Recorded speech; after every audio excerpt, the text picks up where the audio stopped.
ಶಾರದಾ ಶಾರದಾಂ ಭೋಜವದನಾ ವದನಾಂಬುಜೇ ಸರ್ವದಾ ಸರ್ವದಾಸ್ಮಾಕಂ ಸನ್ನಿಧಿಂ ಸನ್ನಿಧಿಂ ಕ್ರಿಯಾತ್. ಸಮಸ್ತ ವೀಕ್ಷಕರಿಗೂ ಮೇ ತಿಂಗಳ ಮಿಥುನ ರಾಶಿಯ ಮಾಸ ಭವಿಷ್ಯದ ಕಾರ್ಯಕ್ರಮಕ್ಕೆ ಸುಸ್ವಾಗತ. ನಾವು ಮೊದಲಿಗೆ ಈ ಮಾಸದಲ್ಲಿ ನಡೆಯುವಂತಹ ಗ್ರಹಗಳ ಬದಲಾವಣೆಗಳ ಬಗ್ಗೆ ತಿಳಿದುಕೊಳ್ಳೋಣ.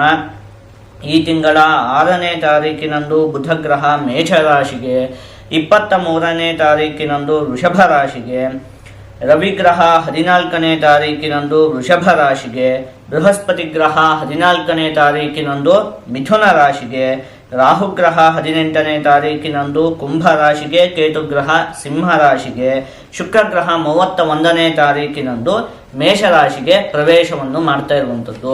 ಇದಿಷ್ಟು ಕೂಡ ಈ ಮಾಸದಲ್ಲಿ ನಡೆಯುವಂತಹ ಪ್ರಮುಖವಾದ ಗ್ರಹಗಳ ಬದಲಾವಣೆ.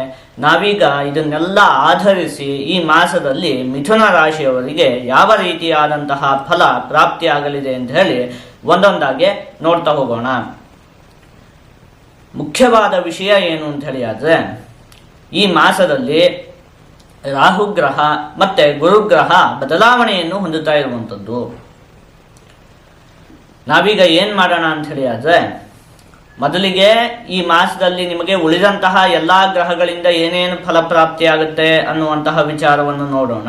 ಅದಾದ್ಮೇಲೆ ಇವೆರಡು ಗ್ರಹಗಳು ಬದಲಾವಣೆಯನ್ನು ಹೊಂದುತ್ತಾ ಇದಾವಲ್ಲ, ಇವಿಂದ ಇನ್ನು ಮುಂದೆ ಯಾವ ರೀತಿಯಾದಂತಹ ಫಲ ಪ್ರಾಪ್ತಿಯಾಗುತ್ತೆ ಅನ್ನುವಂತಹ ವಿಚಾರವನ್ನು ಕೊನೆಗೆ ನೋಡೋಣ. ಮೊದಲಿಗೆ ಉಳಿದಂತಹ ಗ್ರಹಗಳಿಂದ ನಿಮಗೆ ಈ ಮಾಸದಲ್ಲಿ ಪ್ರಾಪ್ತಿಯಾಗುವಂತಹ ಫಲಗಳು. ನಿಮಗೆ ಈ ಮಾಸದಲ್ಲಿ ಬುಧ ಗ್ರಹ ಏಕಾದಶ ಭಾವದಲ್ಲಿ ಸ್ಥಿರವಾಗಿರುತ್ತೆ. ಆ ಸಂದರ್ಭದಲ್ಲಿ ಆರೋಗ್ಯ ಅರ್ಥಲಾಭಶ್ಚ ಮನಃಪ್ರೀತಿ ಸುಖಂ ಭವೇತ್ ಬಂಧು ಪ್ರೀತಿರ್ ಯಶೋರುದ್ಧಿರ್ ಲಾಭೇ ಚೈಕಾದಶೇ ಬುಧೆ ಅಂತ ಹೇಳಿರುವಂಥದ್ದು. ಮುಖ್ಯವಾಗಿ ಅರ್ಥಲಾಭ, ಒಂದಷ್ಟು ಹಣಕಾಸಿನ ಆಗಮನ ಅಂತ ಹೇಳುವಂಥದ್ದು ಉಂಟಾಗತ್ತೆ. ಇನ್ನು ಬಂಧು ಪ್ರೀತಿ, ಬಂಧುಗಳ ನಡುವಿನ ಒಂದು ಸಂಬಂಧ ಅಂತ ಹೇಳುವಂಥದ್ದು ಉತ್ತಮಗೊಳ್ಳುತ್ತೆ. ಇದಿಷ್ಟು ಬುಧ ಗ್ರಹದಿಂದ ನಿಮಗೆ ಈ ಮಾಸದಲ್ಲಿ ಪ್ರಾಪ್ತಿಯಾಗುವಂತಹ ಫಲಗಳು. ಇನ್ನು ಕುಜಗ್ರಹ ನಿಮಗೆ ದ್ವಿತೀಯ ಭಾವದಲ್ಲಿ ಸ್ಥಿರವಾಗಿರುವಂಥದ್ದು, ಅದು ಕೂಡ ನೀಚವಾಗಿ ಸ್ಥಿರವಾಗಿರುವಂಥದ್ದು. ಹಾಗಾಗಿ ಈ ಮಾಸದಲ್ಲಿ ನೀವು ಹಣಕಾಸಿನ ವ್ಯವಹಾರವನ್ನು ಮಾಡುವಂತಹ ಸಂದರ್ಭದಲ್ಲಿ ಒಂದು ಸ್ವಲ್ಪ ಜೋಪಾನವಾಗಿ ಇರಬೇಕಾಗುತ್ತೆ. ಹಣಕಾಸಿನ ವಿಚಾರದಲ್ಲಿ ವಂಚನೆಗಳು ಉಂಟಾಗುವುದಕ್ಕೆ ಅವಕಾಶ ಇರುತ್ತೆ. ನಿಮಗೆ ಅರ್ಥ ಆಯಿತು ಅಂತ ಹೇಳಿ ನಾನು ಅಂದುಕೊಂಡಿದ್ದೀನಿ. ಬುಧಗ್ರಹ ಎಲ್ಲ ಏಕಾದಶ ಭಾವದಲ್ಲಿ ಸ್ಥಿತವಾಗಿರೋದ್ರಿಂದಾಗಿ ಉತ್ತಮವಾಗಿ ಹಣಕಾಸಿನ ಆಗಮನ ಉಂಟಾಗುತ್ತೆ. ಆದರೆ ನೀವು ಸ್ವಲ್ಪ ವ್ಯವಹಾರ ಮಾಡುವಂತಹ ವಿಚಾರದಲ್ಲಿ, ಹಣಕಾಸಿನ ವಿಚಾರದಲ್ಲಿ ಒಂದು ಸ್ವಲ್ಪ ಜೋಪಾನವಾಗಿರ್ಬೇಕಾಗುತ್ತೆ. ಇನ್ನು ಸಾಲವನ್ನು ಕೊಡುವಂಥದ್ದು ಇಂಥದ್ದನ್ನೆಲ್ಲ ಮಾಡುವುದಕ್ಕೆ ಹೋಗಬಾರ್ದು. ಇನ್ನು ರವಿಗ್ರಹ ದ್ವಾದಶ ಭಾವದಲ್ಲಿ, ಕುಜಗ್ರಹ ದ್ವಿತೀಯ ಭಾವದಲ್ಲಿ ಸ್ಥಿತವಾಗಿರೋದ್ರಿಂದಾಗಿ ಒಂದು ಸ್ವಲ್ಪ ಕಣ್ಣಿಗೆ ಸಂಬಂಧಪಟ್ಟಿರುವಂತಹ ಆರೋಗ್ಯದ ಸಮಸ್ಯೆಗಳು ಕೂಡ ಬಾಧಿಸುವುದಕ್ಕೆ ಅವಕಾಶ ಇರುತ್ತೆ. ಆ ವಿಚಾರದಲ್ಲಿಯೂ ಕೂಡ ನೀವು ಒಂದು ಸ್ವಲ್ಪ ಜೋಪಾನವಾಗಿ ಇರಬೇಕಾಗತ್ತೆ. ಇದಿಷ್ಟು ಕೂಡ ಉಳಿದಂತಹ ಗ್ರಹಗಳಿಂದ ನಿಮಗೆ ಈ ಮಾಸದಲ್ಲಿ ಪ್ರಾಪ್ತಿಯಾಗುವಂತಹ ಫಲಗಳು. ಈಗ ನಾವು ಈ ಹಿಂದೆಯೇ ಯೋಚನೆ ಮಾಡಿದಂತೆ ಈ ಬೃಹಸ್ಪತಿ ಗ್ರಹ ಬದಲಾವಣೆಯನ್ನು ಹೊಂದುತ್ತಾ ಇದೆಯಲ್ಲ, ಅದರಿಂದ ಏನು ಫಲ ಪ್ರಾಪ್ತಿಯಾಗುತ್ತೆ ಅನ್ನುವಂತಹ ವಿಚಾರವನ್ನು ನೋಡೋಣ. ಇಲ್ಲಿ ಒಂದು ವಿಚಾರವನ್ನು ನೀವು ತಿಳಿದುಕೊಳ್ಳಬೇಕು. ಇಲ್ಲಿಯವರೆಗೆ ಈ ಹಿಂದೆ 1 ವರ್ಷದಿಂದ ಬೃಹಸ್ಪತಿ ಗ್ರಹ ನಿಮಗೆ ದ್ವಾದಶ ಭಾವದಲ್ಲಿ ಸ್ಥಿತವಾಗಿತ್ತು.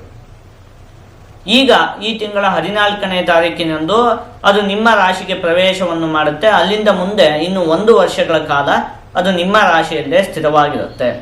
ನಾವೀಗ ಮೊದಲೇ ಏನು ಮಾಡೋಣ ಅಂತ ಹೇಳಿ ಆದರೆ, ಈ ಹಿಂದೆ 1.5 ವರ್ಷ ಅದು 12ನೇ ಮನೆಯಲ್ಲಿ ಸ್ಥಿತವಾಗಿತ್ತಲ್ಲ, ಅವಾಗ ಏನೇನು ಫಲಪ್ರಾಪ್ತಿ ಆಯಿತು ಅನ್ನುವಂತಹ ವಿಚಾರವನ್ನು ನೋಡೋಣ ಮೊದಲು. ಅದಾದ್ಮೇಲೆ ಅದೀಗ ಗುರುಗ್ರಹ ನಿಮ್ಮ ರಾಶಿಗೆ ಪ್ರವೇಶ ಮಾಡುತ್ತಲ್ಲ, ಇಲ್ಲಿಂದ ಮುಂದೆ 1 ವರ್ಷದಲ್ಲಿ ಏನು ಫಲಪ್ರಾಪ್ತಿ ಆಗುತ್ತೆ ಅಂತ ಹೇಳೋದನ್ನ ಇದಾದ ಮೇಲೆ ಯೋಚನೆ ಮಾಡೋಣ. ಮೊದಲಿಗೆ ಇಲ್ಲಿಯವರೆಗೆ ಈ ಹಿಂದೆ 1 ವರ್ಷದಿಂದ ಬೃಹಸ್ಪತಿ ಗ್ರಹದಿಂದ ನಿಮ್ಗೆ ಏನೇನು ಫಲಪ್ರಾಪ್ತಿ ಆಯಿತು ಅನ್ನುವಂತಹ ವಿಚಾರ. ಶುಭ ಮೂಲೋ ವ್ಯಯಶ್ಚೈವ ಪ್ರಾಣಿ ವಿಕ್ರಯ ದೂಷಣಂ ಸ್ಥಾನಭ್ರಂಶಂಚ ದಾರಿದ್ರ್ಯಂ ದ್ವಾದಶ ಸ್ಥಾನಗೆ ಗುರುವು ಅಂತ ಹೇಳಿರುವಂಥದ್ದು. ಮುಖ್ಯವಾಗಿ ಹಣಕಾಸಿನ ವಿಚಾರದಲ್ಲಿ ನಿಮಗೆ ಅನೇಕ ಸಮಸ್ಯೆಗಳು ಉಂಟಾಯಿತು ಈ 1 ವರ್ಷದಲ್ಲಿ ಅಲ್ವಾ. ಪ್ರಾಣಿ ವಿಕ್ರಯ ದೂಷಣ, ಅದರಲ್ಲೂ ಕೂಡ ಮುಖ್ಯವಾಗಿ ಯಾವುದಾದ್ರೂ ವಸ್ತುಗಳನ್ನು ತೆಗೆದುಕೊಳ್ಳುವಂತಹ ಸಂದರ್ಭದಲ್ಲಿ ನಿಮಗೆ ಒಂದಷ್ಟು ವಂಚನೆಗಳು ಉಂಟಾಯಿತು.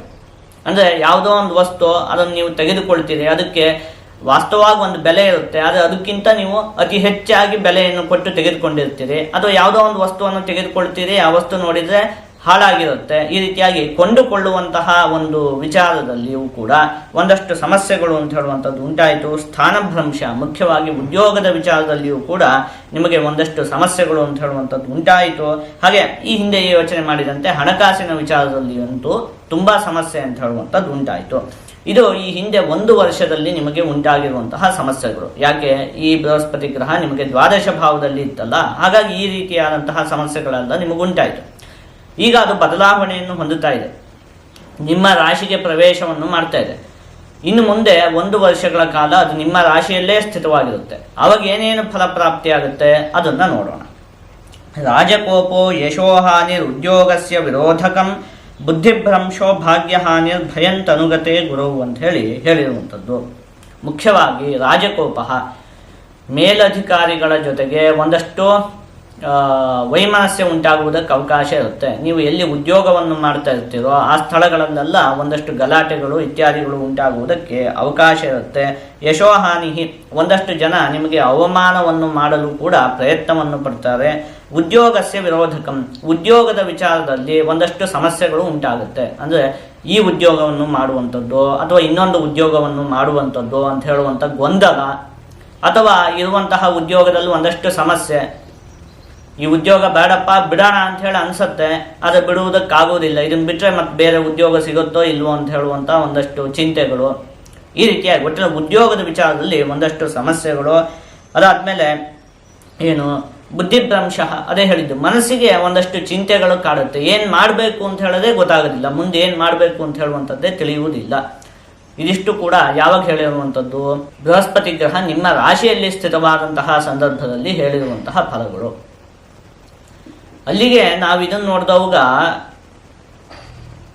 ಗುರುಗ್ರಹ ದ್ವಾದಶ ಭಾವದಲ್ಲಿ ಸ್ಥಿತವಾದವಾಗ ಏನೇನು ಫಲಪ್ರಾಪ್ತಿ ಆಗುತ್ತೆ ನೋಡಿದ್ವಿ. ಈ ಹಿಂದೆ 1 ವರ್ಷದಲ್ಲಿ ಏನಾಯಿತು ಅಂತ. ಅಲ್ಲೂ ಕೂಡ ಇದರಿಂದ ಉತ್ತಮವಾದ ಫಲ ಅಂತ ಹೇಳುವಂಥದ್ದಿಲ್ಲ.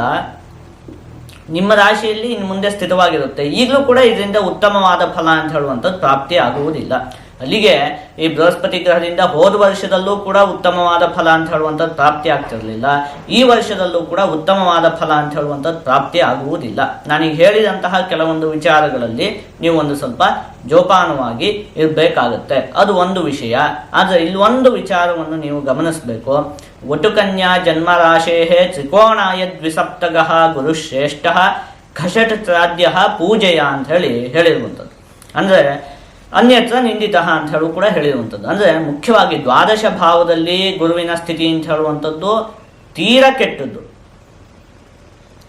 ಅದು ರಾಶಿಯಲ್ಲೇ ಸ್ಥಿತವಾಗಿರುವಂಥದ್ದು ಕೂಡ ಒಳ್ಳೆಯದಲ್ಲ, ನೋಡಿದ್ವಲ್ಲ. ಇದರಲ್ಲೂ ಕೂಡ ಅಶುಭ ಫಲವನ್ನೇ ಹೇಳಿರುವಂಥದ್ದು. ಆದರೆ ದ್ವಾದಶ ಭಾವದ ಸ್ಥಿತಿಗಿಂತ ಅದು ರಾಶಿಯಲ್ಲಿ ಸ್ಥಿತವಾಗಿರುವಂಥದ್ದು ಒಂದು ಸ್ವಲ್ಪ ಉತ್ತಮ. ಇದನ್ನು ನೀವು ಅರ್ಥ ಮಾಡ್ಕೊಬೇಕು. ಹೋದ ವರ್ಷನೂ ಈ ಬೃಹಸ್ಪತಿ ಗ್ರಹ ಚೆನ್ನಾಗಿ ಸ್ಥಿತವಾಗಿರಲಿಲ್ಲ, ಈ ವರ್ಷನೂ ಕೂಡ ಏನು ಉತ್ತಮವಾಗಿ ಸ್ಥಿತವಾಗಿಲ್ಲ, ಅದರಿಂದ ಅಶುಭ ಫಲವನ್ನೇ ಹೇಳಿರುವಂಥದ್ದು. ಆದರೆ ಹೋದ ವರ್ಷಕ್ಕೆ ಹೋಲಿಸಿದಂತಹ ಪಕ್ಷದಲ್ಲಿ ಈ ವರ್ಷ ಅದಕ್ಕಿಂತ ಒಂದು ಸ್ವಲ್ಪ ಉತ್ತಮ ಅಂತ, ಇದೊಂದು ವಿಚಾರ. ಇನ್ನು ಈ ಮಾಸದಲ್ಲಿ ರಾಹುಗ್ರಹ ಕೂಡ ಬದಲಾಗ್ತಿದೆಯಲ್ಲ, ಅದರಿಂದ ಏನು ಫಲಪ್ರಾಪ್ತಿ ಆಗುತ್ತೆ, ಅವಾಗ ಏನು ಹೇಳಿರುವಂಥದ್ದು ಅದನ್ನು ನೋಡ್ತಾ ಹೋಗೋಣ. ಮುಖ್ಯವಾಗಿ ರಾಹುಗ್ರಹ ದಶಮ ಭಾವದಲ್ಲಿ ಸ್ಥಿತವಾದಂತಹ ಸಂದರ್ಭದಲ್ಲಿ, ಅಂದರೆ ಹೋದ ವರ್ಷ ಈ 1.5 ವರ್ಷದಲ್ಲಿ ಈ ಹಿಂದೆ ನಿಮಗೆ ರಾಹುಗ್ರಹ ದಶಮ ಭಾವದಲ್ಲಿ ಸ್ಥಿತವಾಗಿತ್ತು. ಅವಾಗ ಕಲಹ ಅಂತ ಹೇಳಿರುವಂಥದ್ದು, ಅಂದರೆ ಉದ್ಯೋಗ ಇತ್ಯಾದಿ ಸ್ಥಳಗಳಲ್ಲೆಲ್ಲ ಒಟ್ಟಲ್ಲಿ ಒಂದಷ್ಟು ಜನಗಳ ಜೊತೆ ಒಂದಷ್ಟು ಗಲಾಟೆಗಳು ಇತ್ಯಾದಿಗಳು ಉಂಟಾಗುತ್ತೆ ಅಂತ ಹೇಳಿರುವಂಥದ್ದು. ಇದೆಲ್ಲ ಉಂಟಾಯಿತು ಈ ಹಿಂದೆ 1.5 ವರ್ಷದ ಕಾಲದಲ್ಲಿ. ಈಗ ಅದು ನಿಮಗೆ ನವಮ ಭಾವಕ್ಕೆ ಪ್ರವೇಶವನ್ನು ಮಾಡ್ತಾ ಇದೆ. ಆ ಸಂದರ್ಭದಲ್ಲಿ ಸಂತಾಪ ಅಂತ ಹೇಳಿರುವಂಥದ್ದು, ಅಂದರೆ ಒಂದಷ್ಟು ದುಃಖಗಳು ಉಂಟಾಗುತ್ತೆ ಅಂತ ಹೇಳಿರುವಂಥದ್ದು. ಅಲ್ಲಿಗೆ ಇದನ್ನು ಕೂಡ ನೀವು ಗಮನಿಸಬಹುದು. ಹೋದ ವರ್ಷ ಕೂಡ ಈ ರಾಹುಗ್ರಹದಿಂದ ನಿಮಗೆ ಉತ್ತಮವಾದ ಫಲ ಪ್ರಾಪ್ತಿ ಆಗ್ತಿರಲಿಲ್ಲ. ಈ ವರ್ಷ ಕೂಡ ಈ ರಾಹುಗ್ರಹದಿಂದ ನಿಮಗೆ ಉತ್ತಮವಾದ ಫಲ ಅಂತ ಹೇಳುವಂಥದ್ದು ಪ್ರಾಪ್ತಿ ಆಗುವುದಿಲ್ಲ. ಅಲ್ಲಿಗೆ ಅಲ್ಲಿಗೂ ಇಲ್ಲಿಗೂ ಯಾವುದೇ ವ್ಯತ್ಯಾಸ ಅಂತ ಹೇಳುವಂಥದ್ದಿಲ್ಲ. ಇನ್ನು ಹೋದ ಮಾಸದಲ್ಲಿ ಇನ್ನೊಂದು ವಿಚಾರವನ್ನು ಯೋಚನೆ ಮಾಡಿದ್ವಿ. ಶನಿಗ್ರಹ ಕೂಡ ಬದಲಾಯಿತು. ಅದು ಇಲ್ಲಿವರೆಗೆ ನಿಮಗೆ ನವಮ ಭಾವದಲ್ಲಿ ಸ್ಥಿತವಾಗಿತ್ತು, ಅಲ್ಲೂ ಕೂಡ ಅದರಿಂದ ಮಧ್ಯಮವಾದ ಫಲ, ದಶಮ ಭಾವದಲ್ಲೂ ಕೂಡ ಮಧ್ಯಮವಾದ ಫಲ. ಅಲ್ಲಿಗೆ ಏನು ಕೂಡ ವ್ಯತ್ಯಾಸ ಅಂತ ಹೇಳೋದು ಆ ವಿಚಾರದಲ್ಲೂ ಕೂಡ ಇಲ್ಲ. ಅಲ್ಲಿಗೆ ಹೋದ ವರ್ಷನೂ ಒಂದಷ್ಟು ಕಷ್ಟಗಳೇ ಇತ್ತು, ಈ ವರ್ಷನೂ ಒಂದಷ್ಟು ಕಷ್ಟಗಳೇ ಇರುತ್ತಾ ಅಂತ ಕೇಳಿದ್ರೆ ಇಲ್ಲಿ ಒಂದು ವಿಚಾರವನ್ನು ಗಮನಿಸಬೇಕು. ಕೇತುಗ್ರಹ ಕೂಡ ಬದಲಾಗ್ತಿದೆಯಲ್ಲ. ಕೇತುಗ್ರಹ ಹೋದ ವರ್ಷ ನಿಮಗೆ ಚತುರ್ಥ ಭಾವದಲ್ಲಿ ಸ್ಥಿತವಾಗಿತ್ತು, ಅದು ಉತ್ತಮವಾಗಿರಲಿಲ್ಲ. ಈ ವರ್ಷದಲ್ಲಿ ಅದು ತೃತೀಯ ಭಾವದಲ್ಲಿ ಸ್ಥಿತವಾಗಿರುತ್ತೆ. ಹಾಗಾಗಿ ಈ ಕೇತುಗ್ರಹದಿಂದ ನಿಮಗೆ ಒಂದಷ್ಟು ಒಳ್ಳೆಯ ಫಲ ಅಂತ ಹೇಳುವಂಥದ್ದು ಪ್ರಾಪ್ತಿಯಾಗುತ್ತೆ. ಅಲ್ಲಿಗೆ ಇದಿಷ್ಟನ್ನು ಸಂಪೂರ್ಣವಾಗಿ ಯೋಚನೆ ಮಾಡಿದಂತಹ ಸಂದರ್ಭದಲ್ಲಿ ಏನು ಗೊತ್ತಾ, ಒಂದೇ ವಾಕ್ಯದಲ್ಲಿ ನಿಮಗೆ ಹೇಳಬೇಕು ಅಂತ ಹೇಳಿ ಆದರೆ ಹೋದ ವರ್ಷ ನಿಮಗೆ ಸಿಕ್ಕಾಪಟ್ಟೆ ಕಷ್ಟ ಅಂತ ಹೇಳುವಂಥದ್ದು ಇತ್ತು, ಈ ವರ್ಷನೂ ನಿಮಗೆ ಕಷ್ಟ ಅಂತ ಹೇಳುವಂಥದ್ದು ಇದೆ. ಆದರೆ ಹೋದ ವರ್ಷಕ್ಕೆ ಹೋಲಿಸಿದಂತಹ ಪಕ್ಷದಲ್ಲಿ ಈ ವರ್ಷದಲ್ಲಿ ಕಷ್ಟ ಅಂತ ಹೇಳುವಂಥದ್ದು ಒಂದು ಸ್ವಲ್ಪ ಮಟ್ಟಿಗೆ ಕಮ್ಮಿ ಆಗುತ್ತೆ. ಇದನ್ನು ನೀವು ಅಂದಾಜು ಮಾಡ್ಕೊಬೇಕು. ಏನು ಹೇಳಿ, ಎಲ್ಲಿಂದಲೋ ಆಕಾಶದಿಂದ ದುಡ್ಡೆಲ್ಲ ಬಂದು ಬೀಳುತ್ತೆ, ಚಿನ್ನದ ಮಳೆ ಆಗುತ್ತೆ ಅಂತ ಹೇಳಿ ಹೇಳ್ತಿರುವಂಥದ್ದಲ್ಲ. ಆದರೆ ಹೋದ ವರ್ಷ ಏನು ತುಂಬ ಕಷ್ಟ ಇತ್ತಲ್ಲ, ಅಷ್ಟೊಂದು ಕಷ್ಟ ಅಂತ ಹೇಳುವಂಥದ್ದು ಈ ವರ್ಷದಲ್ಲಿ ಇರುವುದಿಲ್ಲ. ಈ ವರ್ಷನೂ ಕೂಡ ಕಷ್ಟ ಅಂತ ಹೇಳುವಂಥದ್ದು ಇದೆ, ಇದನ್ನೆಲ್ಲ ಅವಲೋಕನವನ್ನು ಮಾಡಿದಂತಹ ಸಂದರ್ಭದಲ್ಲಿ. ಆದರೆ ಹೋದ ವರ್ಷಕ್ಕೆ ಹೋಲಿಸಿದಂತಹ ಪಕ್ಷದಲ್ಲಿ ಈ ವರ್ಷ ಉತ್ತಮವಾಗಿದೆ.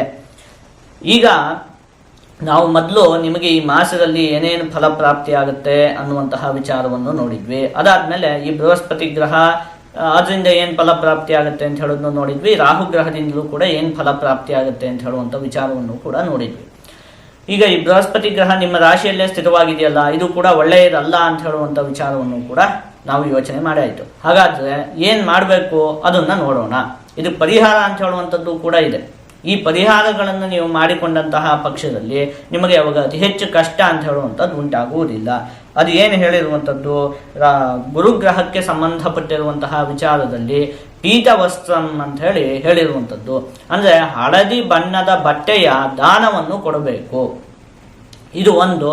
ಎರಡನೇದು, ನೀವು ಆದಷ್ಟು ನಿಮ್ಮ ಗುರುಗಳಿಗೆ ಗೌರವವನ್ನು ನೀಡಬೇಕು.